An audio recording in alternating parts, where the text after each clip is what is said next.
Attendez de découvrir ce qui se passe quand une femme retrouve son ami d'enfance après 27 ans.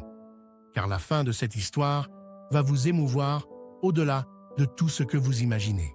Dans les montagnes brumeuses du Rwanda, une jeune femme nommée Rebecca Harrington s'apprêtait à vivre le moment le plus intense de toute son existence. À ses côtés marchait son père Kenneth, fondateur de la fondation Wildlife Heritage, une organisation dédiée depuis 40 ans à la protection des grands primates africains. Ensemble, ils remontaient un sentier escarpé à travers la forêt dense et verdoyante, guidés par 3 rangers expérimentés qui connaissaient chaque recoin de cette réserve naturelle. Rebecca sentait son cœur battre de plus en plus fort à chaque pas qui la rapprochait du but de ce voyage extraordinaire. Quelque part dans cette jungle impénétrable vivait Kito, un gorille mâle à dos argenté qu'elle n'avait pas revu depuis 27 longues années. Lorsqu'elle n'était qu'une fillette de 7 ans, Rebecca avait passé des mois entiers aux côtés de ce jeune gorille orphelin dans le centre de réhabilitation familiale. Kito n'était alors qu'un bébé gorille traumatisé, rescapé du braconnage qui avait décimé toute sa famille dans les forêts du parc national des Virunga. Kenneth avait personnellement supervisé son sauvetage et Rebecca, fascinée par ce petit être aux yeux si humains, était devenue sa compagne de jeu privilégiée. Ils avaient grandi ensemble pendant 3 années merveilleuses, partageant des jeux, des repas, des moments de tendresse que Rebecca n'avait jamais oubliés. Elle se souvenait de la manière dont Kito s'approchait d'elle avec confiance et de sa façon unique de la regarder. Mais à 10 ans, Kito avait atteint l'âge où sa force grandissante et ses instincts naturels nécessitaient une réintroduction dans son habitat naturel. La séparation avait été déchirante pour la petite Rebecca qui avait pleuré pendant des semaines entières, refusant d'accepter cette rupture définitive.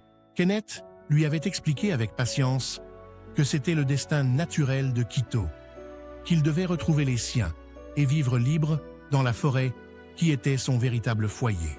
Les années avaient passé, Rebecca avait grandi, fait des études en biologie de la conservation, mais Kito n'avait jamais quitté son cœur. Elle avait suivi de loin son parcours grâce aux rapports réguliers des équipes de terrain, apprenant qu'il s'était parfaitement intégré à un groupe de gorilles sauvages. Kito était devenu un mâle dominant respecté, un géant de 200 kg, doté d'une intelligence remarquable et d'un tempérament calme, mais imposant. Maintenant, après toutes ces années de séparation, Rebecca avait enfin l'opportunité de le revoir grâce à une autorisation spéciale, exceptionnelle. Son père avait utilisé ses relations et la réputation de la fondation pour obtenir ce permis rarissime qui permettrait cette rencontre improbable. Pourtant, les guides qui les accompagnaient n'avaient cessé de les mettre en garde depuis le début de l'expédition. « Vous devez comprendre quelque chose de fondamental », avait expliqué Prosper, le chef ranger, d'un ton grave et sérieux. Un gorille, réintroduit depuis plus de 2 décennies, ne conserve aucun souvenir de sa vie en captivité. C'est un fait scientifiquement établi. Sa collègue Zuri avait renchéri avec une franchise brutale mais nécessaire. Kito est redevenu complètement sauvage. Il ne vous reconnaîtra pas et pourrait même percevoir votre présence comme une menace territoriale. Kenneth lui-même, malgré son optimisme habituel, avait prévenu sa fille de ne pas nourrir d'espoir trop important ou irréaliste. « Je veux juste le voir une dernière fois », avait répondu Rebecca d'une voix douce mais déterminée. « Même s'il ne se souvient plus de moi. » Ils avaient passé 3 jours complets à parcourir la forêt dense, suivant les traces et les indices laissés par le groupe de gorilles. Chaque nuit, ils installaient leur campement dans des clairières autorisées, écoutant les sons mystérieux de la jungle qui s'animaient autour d'eux. Rebecca dormait mal, son esprit oscillant entre l'excitation de ces retrouvailles possibles et la crainte d'une déception insurmontable. Le 4e matin, alors que le soleil commençait à peine à percer à travers la canopée épaisse, Prosper s'immobilisa soudainement.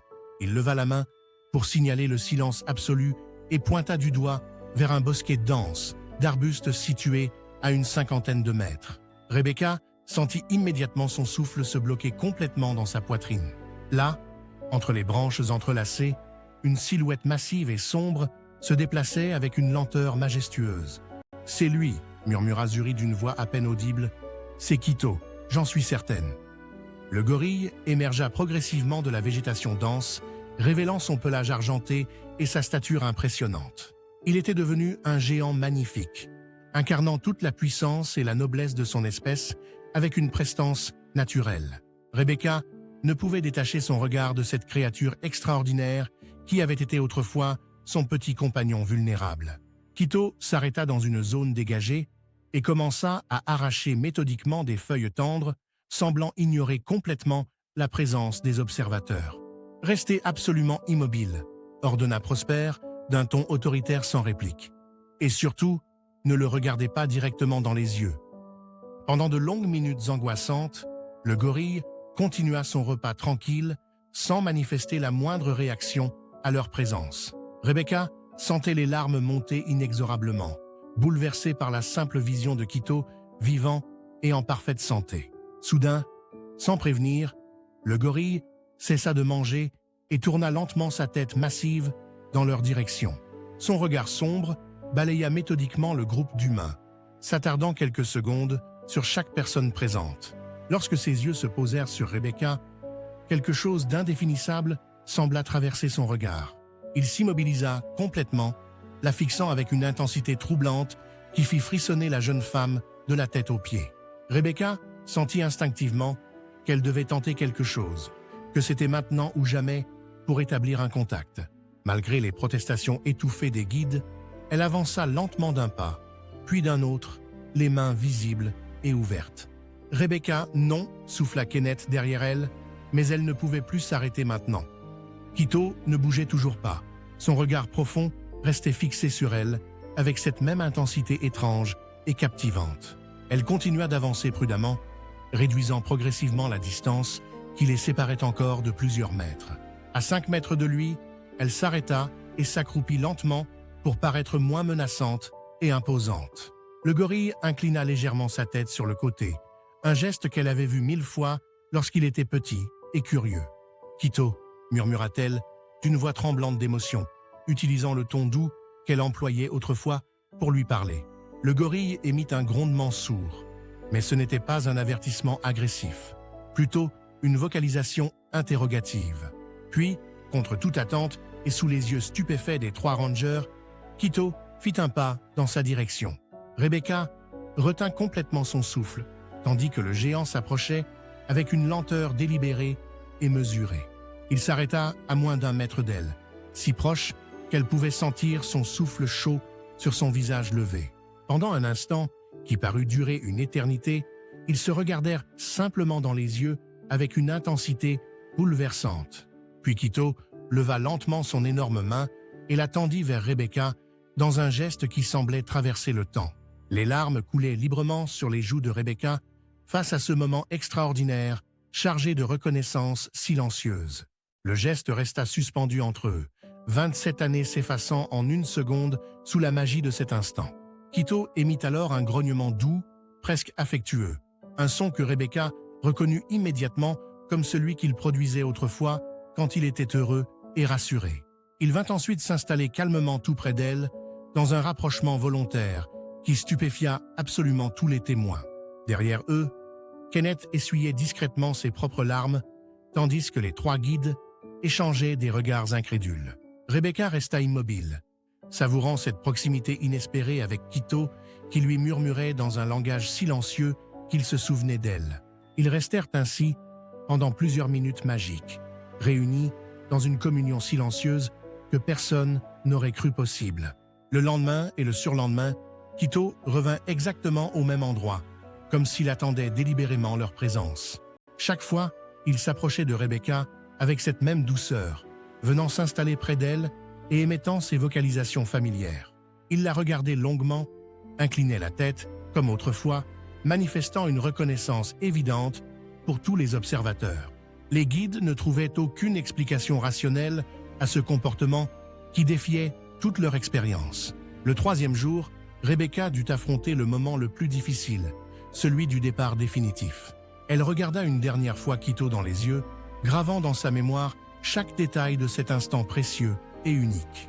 Le gorille poussa un gémissement plaintif qui brisa le cœur de tous les témoins de cette scène bouleversante. Lorsque Rebecca se leva et commença à s'éloigner, Quito la suivit sur quelques mètres jusqu'à la lisière de la végétation dense. Là, il s'arrêta et resta immobile, la regardant partir avec ce même regard profond qu'il avait reconnu dès le premier instant. Rebecca se retourna une dernière fois, gravant dans son cœur l'image de ce géant magnifique qui avait été son premier véritable ami. De retour à la fondation, elle prit une décision importante qui allait donner un nouveau sens à sa vie professionnelle. Elle proposa à son père de développer un programme innovant combinant réintroduction et observation respectueuse pour protéger les gorilles menacés. Kenneth approuva immédiatement ce projet qui perpétuait l'héritage de la fondation tout en intégrant les leçons de cette expérience. Rebecca retourna plusieurs fois dans cette forêt au fil des années suivantes, et parfois Quito apparaissait, parfois non. Mais chaque visite lui rappelait cette vérité fondamentale que certains liens transcendent toutes les barrières, même celles que la nature impose. Cette histoire extraordinaire nous enseigne que l'amour véritable ne connaît ni frontières ni oubli et que la compassion authentique crée des ponts impossibles. Si cette histoire vous a touché, likez cette vidéo, abonnez-vous à la chaîne et partagez en commentaire vos propres expériences avec les animaux.